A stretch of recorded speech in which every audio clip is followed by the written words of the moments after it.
এক পেন বিক্রেতা 10 টাকায় 11টি পেন ক্রয় করে এবং 11 টাকায় 10টি পেন বিক্রয় করে, তাহলে তার শতকরা কত লাভ হয়? উত্তর: 11টি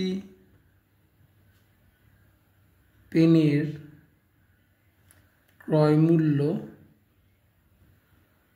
কত বলা আছে? 11টি পেনের ক্রয় মূল্য 10 টাকা। 10 টাকা।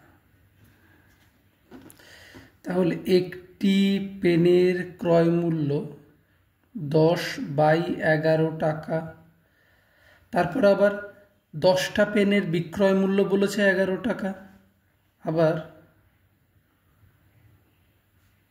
10টি পেনের বিক্রয় মূল্য 11 টাকা।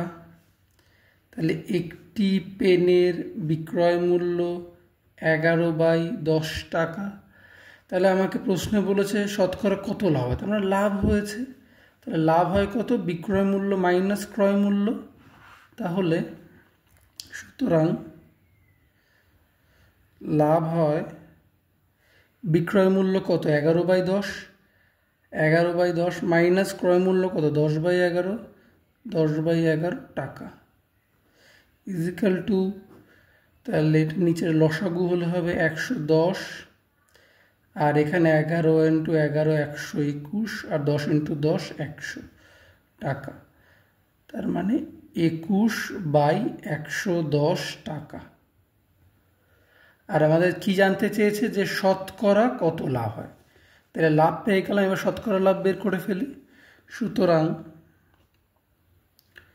শতকরা লাভ হয়, লাভ মানে 21/110 বাই কত হবে? ক্রয় মূল্য। ক্রয় মূল্য কত এখানে?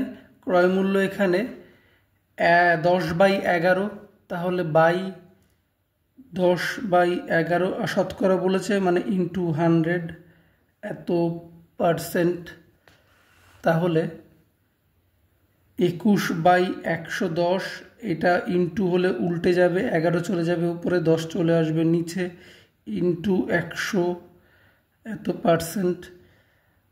আর নিচের শূন্য দুটো, উপরে দুটো শূন্য কেটে গেল, 11 কেটে গেল, তাহলে 21 পড়ে থাকলো, তাহলে 21%। তাহলে সুতরাং শতকরা 21% লাভ হয়। অ্যান্সার।